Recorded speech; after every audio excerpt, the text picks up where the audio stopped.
There are a lot of false gods out there, and I want to help you tell the difference between the imposters and the real God. If your God does not challenge you with new words, seems to have, the exact same vocabulary that you do, that God may be a poser. Think about it. Has God ever said some word to you that you had to look up? Even my mother used words and expressions I didn't know, and sometimes she would use a word on purpose, a difficult one, just to see if I would use it later on in the week. Well, I would think God would be like that. I think he would enjoy that kind of thing. He's got to do something with his time. But if he has your exact same vocabulary, you know what that means. That's Satan, not God.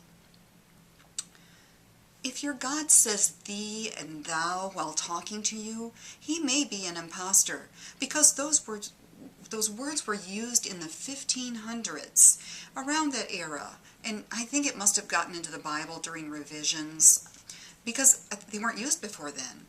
So if God says, I shall give you this, how would he say it? I shall give this to thee, for thou art kind. He's an impostor. Those words are really too young for him. I mean, it's like 1500s.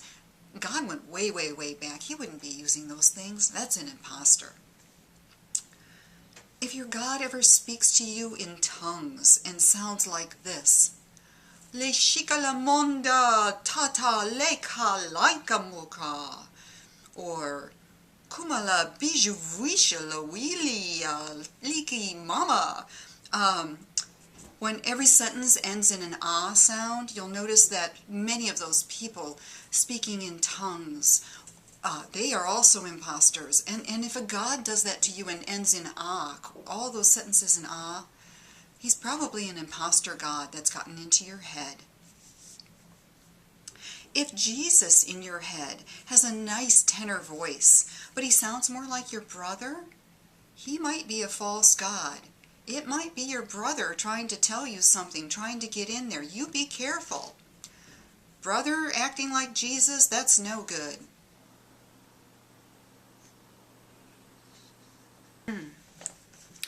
If you pray and your God causes a burning in your breast, do not think that it's a sign simply because your breast gives you a warm feeling.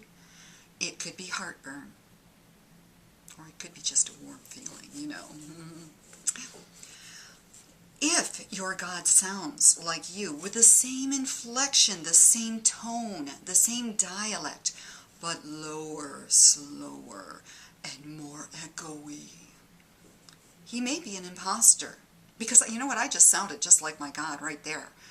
Barbara, you are such a sweet girl. Except I could get it a little lower up in my head. And that is an imposter, because God wouldn't sound just like me. That doesn't even make sense. So if your God sounds kind of like you, but with a real lower voice, with the same Midwestern Detroit accent, that's an imposter.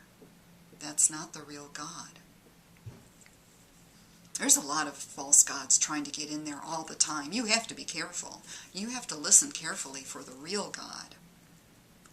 And if your God doesn't speak at all, but when you think of him, you see a warm glow, a bright light, you may be dying. Go toward the light. He's calling you.